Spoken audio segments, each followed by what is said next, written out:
एक समय की बात है, एक समृद्ध राज्य में एक न्यायप्रिय राजा राज करता था। उसकी दो बेटियां थीं, दोनों ही बहुत सुंदर पर स्वभाव में बिल्कुल अलग थीं। बड़ी राजकुमारी बहुत दयालु और विनम्र थी, वहीं छोटी राजकुमारी घमंडी और अहंकारी थी। प्रजा दयालु राजकुमारी को दिल से चाहता था, पर घमंडी राजकुमारी के व्यवहार से लोग दूर ही रहते थे। घमंडी राजकुमारी को यह बात बिल्कुल पसंद नहीं थी। वह आए दिन अपनी बहन के लिए समस्या खड़ी करती रहती थी। राजा यह सब देखता था। वो उसे बार बार समझाता, पर घमंडी राजकुमारी कभी अपनी गलती मानने को तैयार नहीं होती थी। तब राजा के मन में एक योजना आई।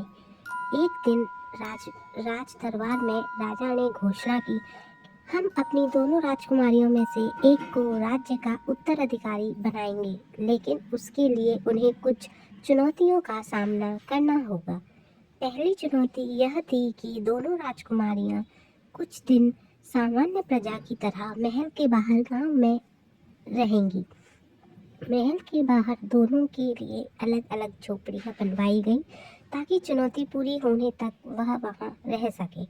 दोनों राजकुमारियों ने महल छोड़ दिया और झोपड़ियों में रहने लगी। क्योंकि दोनों महल में पली बढ़ी थीं, इसीलिए गांव का जीवन उनके लिए बहुत कठिन था।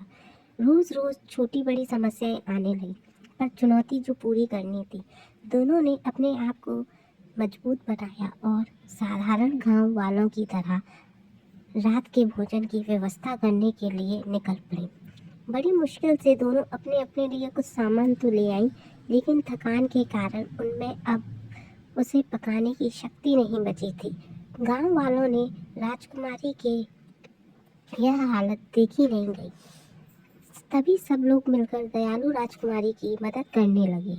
यह सब देखकर घमंडी राजकुमारी को बहुत दुख हुआ और वह अपनी झोपड़ी में चली गई।